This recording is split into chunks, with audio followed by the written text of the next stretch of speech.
বাংলাদেশের বর্তমান যে আইন শৃঙ্খলা পরিস্থিতি সে অত্যন্ত উদ্বেগজনক, দুঃখজনক। সম্প্রতি যেসব ঘটনা ঘটছে, যেখানে সেখানে যত্রতত্র ছিনতাই, চাঁদাবাজি, ডাকাতি মতো পরিবেশ তৈরি হয়ে গেছে। যার কারণেই আমার কাছে মনে হচ্ছে যে এই পরিবেশ যদি ক্রমাগত চলতে থাকে তাহলে এখন ভঙ্গুর অবস্থা তৈরি হবে আইন শৃঙ্খলা পরিস্থিতি।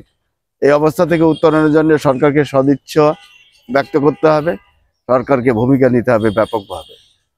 অত্যন্ত দুঃখজনক যে স্বরাষ্ট্র উপদেষ্টা তিনি এটার দায়কে ভিন্নভাবে এড়িয়ে যাওয়ার চেষ্টা করেছেন, অন্যভাবে এটাকে উপস্থাপনের চেষ্টা করছেন। সেটি না করে বাস্তবতা হচ্ছে যে 5ই আগস্টের সময় যেসব অস্ত্র এবং তার আগে পরে যেসব অস্ত্র আইন শৃঙ্খলা বাহিনীর কাছ থেকে বেহাত হয়েছে, সেগুলো উদ্ধার খুব জরুরি।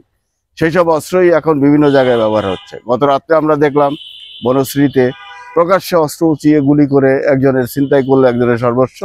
মোহাম্মদপুরে দেখলাম একই অবস্থা দেখলাম উত্তরাতে বাসের ডাকাতি হচ্ছে। এই পরিস্থিতিগুলো আসলে উদ্বেগজনক এবং দেশকে স্বাভাবিক করার ক্ষেত্রে, দেশকে তার অবস্থান থেকে বিচ্যুতি করার জন্য ব্যাপকভাবে এটি প্রভাব ফেলবে।